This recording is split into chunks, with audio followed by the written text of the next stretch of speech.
తప్పు చేసిన వాళ్ళు కాస్త ఆలస్యంగా అయినా శిక్షించబడతారు అనేదే ముందు నుంచి కూడా నా ప్రగాఢ విశ్వాసం. మరి ఇవాళ కేసు రిజిస్టర్ అయింది కాబట్టి అన్ని ఎవిడెన్స్లు ఉన్నాయి చాలా క్లియర్గా. గుంటూరు వాళ్ళ రిపోర్ట్లు ఎలాగ మ్యానిపులేట్ చేయాలని చూశారు. ఆ ప్రభావతి హాస్పిటల్ సూపరింటెండెంట్ దగ్గరికి సునీల్ కుమార్ హాస్పిటల్కి వెళ్ళి ఎలా మేనేజ్ చేయాలని చూశాడు. ఇదంతా కూడా చాలామంది సాక్షులు ఉన్నారు.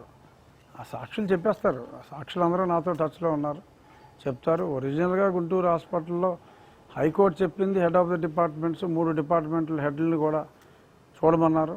వాళ్ళు నిజంగానే కరెక్ట్ రిపోర్ట్ ఇచ్చారు.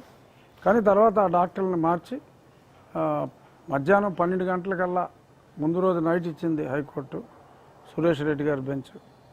నెక్స్ట్ డే 12 o'clockకి కోర్టు వెళ్ళి అసెంబ్లీ అని చెప్పి ఎందుకంటే కోర్టు వెకేషన్. గమ్మత్ ఏంటంటే అప్పుడు సుప్రీంకోర్టుకి సెలవులు, హైకోర్టుకి సెలవులు ఒకేసారి. అయినప్పటికీ కూడా హైకోర్టు ఆదివారం నాడు నా కేసు తీసుకుంది, సుప్రీంకోర్టు ఆదివారం నాడు స్పెషల్ బెంచ్ చేసి సోమవారం నాడు నా కేసు టేకప్ చేసింది.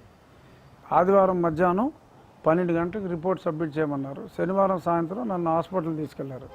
నైట్ కోర్టు నుంచి నైట్ 10-11 గంటలకి డైరెక్ట్గా లోవర్ కోర్టు నుంచి మేజిస్ట్రేట్ కోర్టు నుంచి నన్ను హాస్పిటల్ తీసుకెళ్లారు.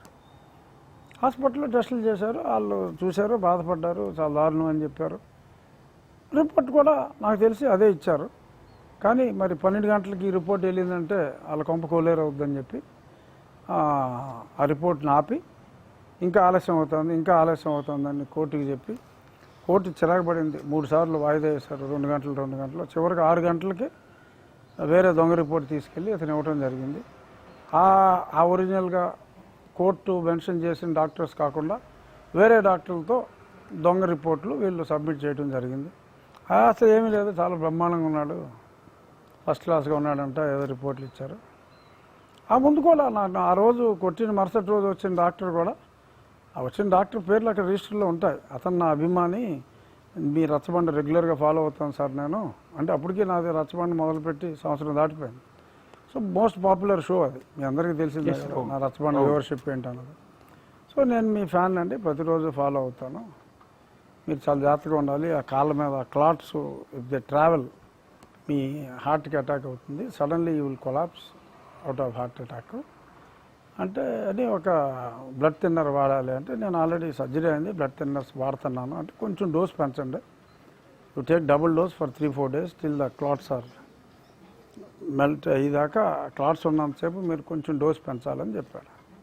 సరే మరి రాయిరా బాబా నా రాయటం లేదని ముందే చెప్పారు సార్.